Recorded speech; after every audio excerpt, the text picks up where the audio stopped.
Hello and welcome back to Game of Trades, your #1 channel for videos on the stock market and cryptocurrencies. This video is going to be focused on the S&P 500, but we're going to do things a little bit differently in this video. I know the last few videos that we posted, especially the last couple of videos, have had quite a bearish tone to them, talking about the broader cycle on equities, talking about what would eventually happen to the S&P 500 once they tighten monetary policy, once they actually begin to respond to the inflation that we're currently seeing, hike rates, do quantitative tightening, and slow down the economy. Now, I think that would be a big policy mistake. I think that would cause a large unwind in the financial system and have big repercussions on the economy. I think that would trigger a large bear market. But until that happens, until they begin to do that and have that impact on the economy, we remain in a bull run. In fact, we're seeing incredible gains. And in many of my past videos, I think we might be looking at exceptional gains throughout the next few months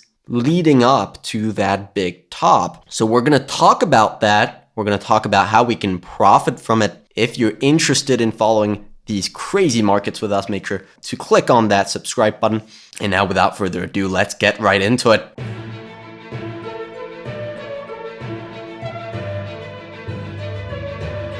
So let's quickly cover some of those bull market characteristics that are going to drive the price of the S&P 500 and likely the valuations of the S&P 500 higher over the next few months. I'm not talking about the next few days. We might get a little bit of a correction here. We're going to talk about that, but I'm talking the broader trend, the same trend that we've had throughout 2020 and 2021. Despite all the small corrections, we've been in this larger pattern of rising prices. We have S&P 500 profit margins that are extremely strong.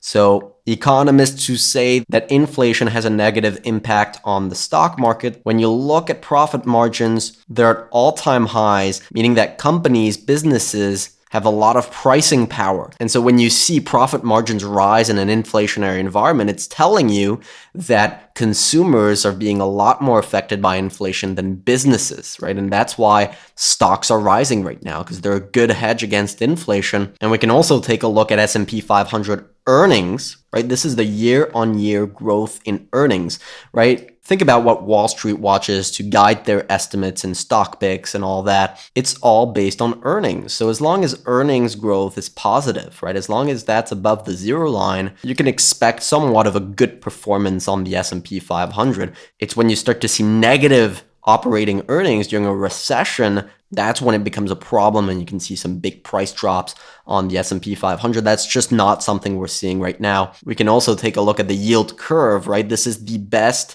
predictor of recessions, right? It has without fail predicted all recessions. So it tells you more or less where you are in the boom and bust cycle. When you get very close to that zero line here and it starts to get inverted, that's when you can get a recession, right? It happened in 2000, it happened in 2007, it happened in 2019. We had a small brief recession, and now we're starting to make our way towards the zero line, but we're just nowhere close to that. And if you compare that chart to the S&P 500, right, we can add that same chart, the 10-year yield minus the 2-year yield. That's the yield curve.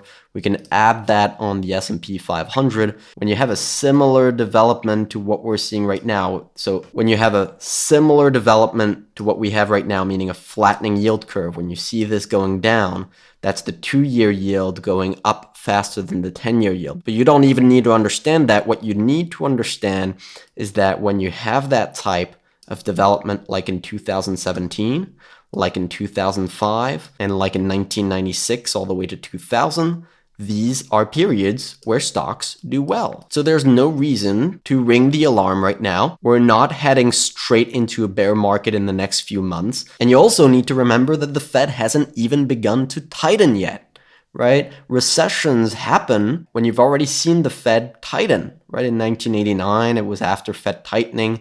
In 2000, it was after Fed tightening. In 2007, it was after multiple years of Fed tightening.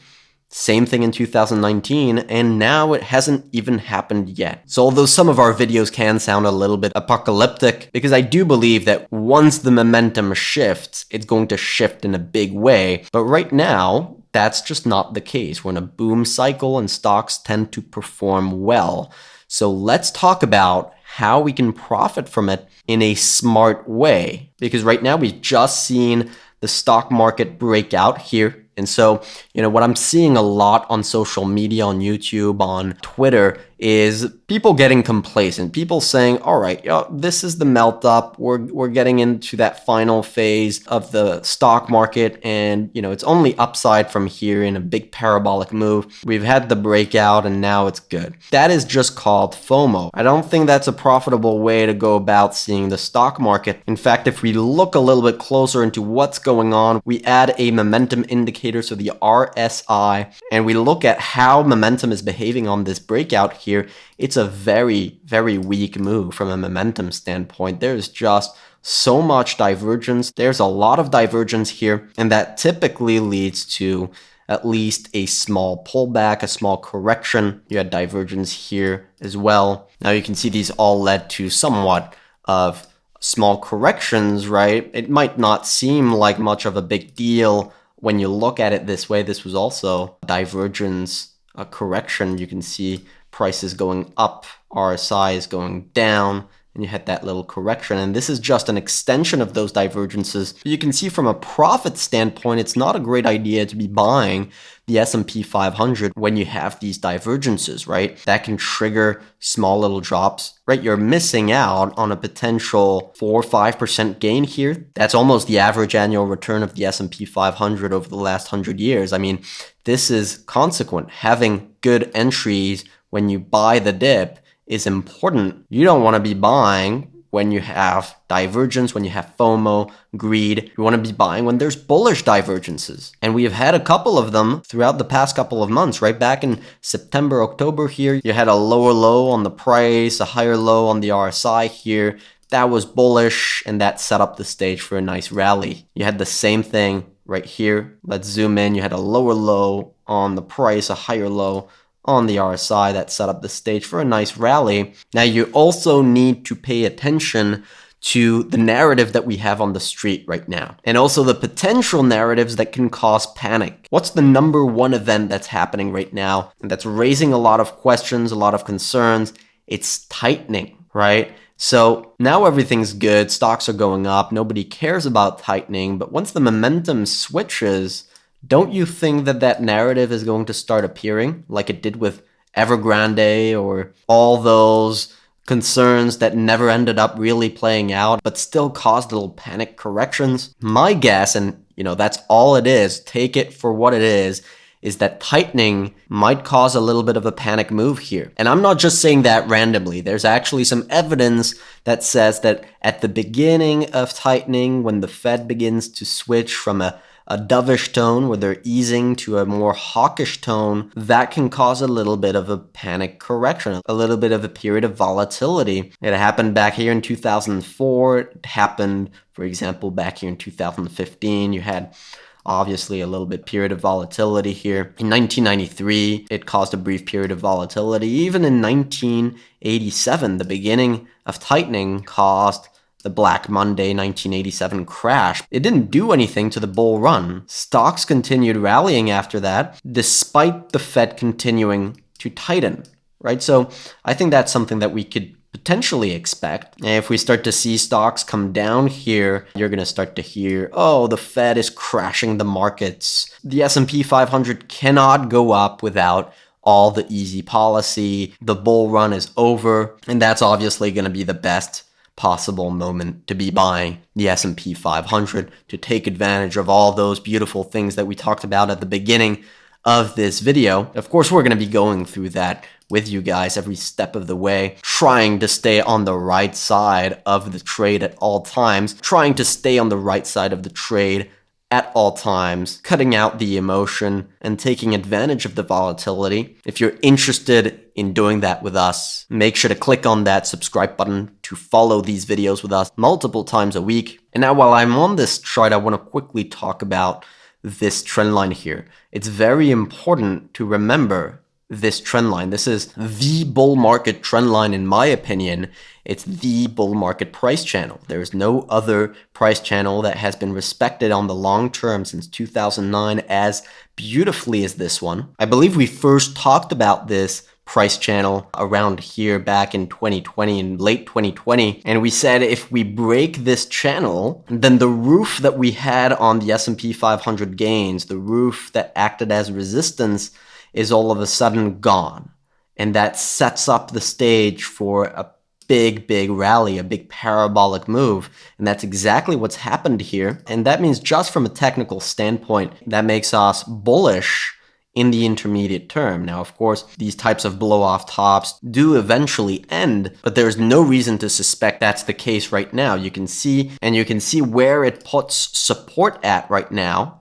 It's right here at 4,400 points. So I'd say if we do have a correction, right, and that's not guaranteed, if we do have a correction, this is our maximum drawdown target, 4,400 points. If we get there, if we have this type of correction, this is going to be a massive buying opportunity to take advantage of the next leg up on the bull market, perhaps being one of the last big shakeout moves before that big blow off top. So from current levels, that would be potentially a 7-8% correction from current levels. So perhaps some people are going to say I'm too bearish here, but I don't like to hear that because at the end of the day, that just depends on your personal strategy. I think we're ultimately going to be heading higher. I think the S&P 500 will be trading above 5,000 points in early 2022. So if we take a look at the chart on a shorter time frame, this is the 8-hour chart. We do have a little bit of room to run here on the S&P 500 before we encounter that big